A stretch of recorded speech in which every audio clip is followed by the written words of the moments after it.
বাংলাদেশের চুয়াডাঙ্গায় বিএনপি এবং জামাত ইসলামের মধ্যে তীব্র উত্তেজনা চলছে। জামাত ইসলামের উপর বিএনপি ভয়াবহ মব সৃষ্টির চেষ্টা করছে দফায় দফায়, এবং একটা স্বাভাবিক বিষয়কে পুঁজি করে একটা অস্বাভাবিক, একটা অস্থির পরিস্থিতি তৈরি করার চেষ্টা করছে বিএনপি উদ্দেশ্যমূলকভাবে। শিবির নেতাকে ধরে নির্যাতন করেছে, এমনকি জামাতের নারী কর্মীদের নির্যাতন করার চেষ্টা করেছিল, লাঞ্ছিত করার চেষ্টা করেছিল। এই জায়গায় চুয়াডাঙ্গা জামাত ইসলামী বসে নাই, তারা অ্যাকশন দেখাচ্ছে, তারা পাল্টা প্রতিরোধ গড়ে তুলছে। পাওয়ার পলিটিক্স কি, কিভাবে ঘুরে দাঁড়াতে হয়, কিভাবে সাইজ করতে হয়, এটা চুয়াডাঙ্গা জামাত ইসলামী জানে। এটা পুরো বাংলাদেশের জন্য একটা এক্সাম্পল হতে পারে। দর্শক, গণমাধ্যমের শয়তানি তো আমরা জানি যে বিএনপি লাঠি সোটা অস্ত্র শস্ত্র, দেশীয় অস্ত্র শস্ত্র নিয়ে মহড়া দেয়া, জামাত নেতাকর্মীদের উপর হামলা করা, তাদেরকে খুঁজতে যাওয়া, এগুলো নিয়ে গণমাধ্যমের কনসার্ন নেই বা এগুলো তারা সামনে আনে না। কিন্তু পরিস্থিতির শিকার হয়ে একদম আত্মরক্ষার্থে বাধ্য হয়ে জামাত ইসলামের লোকজন লাঠি সোটা নিয়ে প্রতিবাদ বিক্ষোভ মিছিল করছে। এক সাবেক শিবির নেতাকে বিএনপি নেতারা আটকে মারধর করেছে, তারপরে পুলিশে দিয়েছে, মত করেছে তার উপর। তার প্রতিবাদে ভেরি সিম্পল, যেখানে জামাত ইসলামীর ক্ষমতা আছে, যেখানে জামাতের এমপি নির্বাচিত হয়, সেখানে জামাত খুব সিম্পলি ঘুরে দাঁড়ানোর চেষ্টা করবে, প্রতিবাদ করার চেষ্টা করবে। সেটা করেছে, ওইটাকে বিভিন্ন গণমাধ্যম ছবি দিয়েছে। তারা একদম ক্লিয়ারলি দেখা যাচ্ছে যে অনেকগুলো গণমাধ্যমে দেখলাম, লেড নিউজে বা তাদের যে অনলাইন নিউজ, সেখানে ছবি দিয়েছে যে উপরে বা থাম্বনেইলে যে জামাত ইসলামের লোকজন লাঠি সোটা নিয়ে বিক্ষোভ মিছিল করছে। কিন্তু বিএনপির লোকজন যে আরো ভয়ানক অস্ত্রশস্ত্র নিয়ে বিক্ষোভ মিছিল করছে অথবা জামাতের লোকজনকে খুঁজছে, ওইটা ভিতরে ছোট করে দিয়েছে, ওইটা দেয়নি। এটা হচ্ছে মিডিয়ার শয়তানি, হোয়াটএভার, এটা একটা বিষয়। কিন্তু জামাতের লোকজনকে রাস্তাঘাটে আটকে বিএনপির লোকজন মব করবে, তারপর আবার পুলিশে দিবে, জামাতের নারী নেত্রীদের লাঞ্ছিত করার চেষ্টা করবে, আর চুয়াডাঙ্গা জেলা জামাত ইসলামী আঙ্গুল চুষবে, এটা হয় না। চুয়াডাঙ্গার বিভিন্ন ইউনিটের জামাত বা সংশ্লিষ্ট এলাকার জামাত তারা রুখে দাঁড়িয়েছে। ওই এলাকার বিএনপি জামাতকে ভয় পায়, তারা জামাতকে কনসিডার করে, হিসাব করে যে না, এখানে একটা কিছু করতে হলে পাল্টা প্রতিরোধের মুখে পড়তে হবে, থাপ্পড় একটা দিলে দুইটা খেতে হবে। এই ভাইব অধিকাংশ জায়গায় জামাত তৈরি করতে পারেনি। এখন পর্যন্ত পারসেপশন হচ্ছে জামাতের একজনকে মারলে কি আর হবে, কিছুই না, পুলিশও ধরবে না, আর পাল্টা মাইরও খেতে হবে না। আর পুলিশ ধরলেও ওটা কোনো বিষয় না। রাজনীতিতে মায়ের দিয়ে যদি পুলিশ ধরে তাহলে আপনি জিতছেন, আর রাজনীতিতে যদি মাইরের বদলে মাইর হয় তাহলে আপনি হারছেন। যেমন জামাতের একজনকে আপনি থাপ্পড় দিয়েছেন, আপনি যদি এর পাল্টা দুইটা থাপ্পড় খান তাহলে ঠিক আছে, আর থাপ্পড়ের বিনিময়ে যদি সালিশি হয় আপনি জিতে গেছেন, কিছু না। এই জন্য রাজনীতি হচ্ছে মাইরের বদলে মাইর, ভেরি সিম্পল। তো দর্শক, চুয়াডাঙ্গায় এই আবহ তৈরি করতে পেরেছে জামাত বিভিন্ন দামুরহুদা সহ বিভিন্ন উপজেলায়। বিশেষ করে চুয়াডাঙ্গা 2 আসনের যিনি এমপি জনাব রুহুল আমিন, তিনি অত্যন্ত সজ্জন মানুষ, বিনয়ী মানুষ, ভদ্র মানুষ, শিক্ষিত মার্জিত মানুষ, চমৎকার কথা বলেন। অ্যাট দি সেম টাইম তিনি পাওয়ার পলিটিক্স করতে পারেন।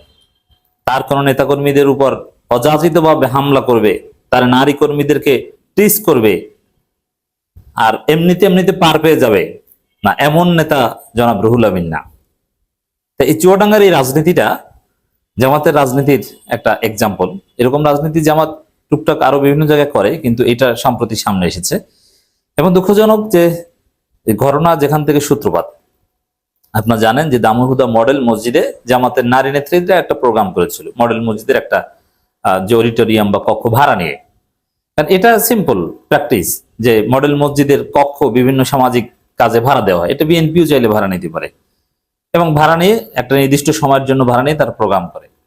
আমি 5 আগস্টের পর বিভিন্ন জায়গায় দেখেছি, এবং এক্ষেত্রে আমি জানি, আমি অর্থায়ন করেছি, সহায়তা করেছি, সরাসরি একদম আমি রিলেটেড, যে মডেল মসজিদে জামাত প্রোগ্রাম করে, নারীরাও করে, পুরুষরাও করে। মডেল মসজিদের অডিটোরিয়ামে জামাত ইসলামী, চরমনায়, আরো বিভিন্ন দল হর হামেশা প্রোগ্রাম করে। এটা একটা কমন প্র্যাকটিস, দেশব্যাপী এটা হচ্ছে। তো সেখানে চুয়াডাঙ্গার দামুরহুদা মডেল মসজিদে মহিলা জামাত প্রোগ্রাম করেছে, সমস্যাটা কি? একটা ঘরোয়া প্রোগ্রাম, একটা তরবিয়তমূলক প্রোগ্রাম, যে প্রোগ্রামে দারসুল কোরআন দেওয়া হবে, আরো কিছু কথাবার্তা হবে, হোক একদম পুরোপুরি রাজনৈতিক প্রোগ্রাম, তাতে কি? এটা কি নিষেধ? মডেল মসজিদের, শুধু মডেল মসজিদ না, এরকমও আমি দেখেছি, সেখানেও আমি জড়িত বিভিন্নভাবে অর্থায়নের মাধ্যমে। বিএনপির এমপির প্রতিষ্ঠিত মসজিদ এবং কমপ্লেক্স, সেই কমপ্লেক্সের যে অডিটোরিয়াম, সেখানে জামাতকে প্রোগ্রাম করতে দেওয়া হয় এখনো, এবং হয়েছে অতীতে। It's very simple. এবং মসজিদ কমপ্লেক্স বা কন্টেজিয়াস টু মসজিদ, এরকম কোন অডিটোরিয়াম থাকলে সেখানে বিভিন্ন প্রোগ্রাম হবে, সেখানে প্রয়োজনে বিবাহ অনুষ্ঠান হবে, এবং মসজিদের কাজই তো এটা।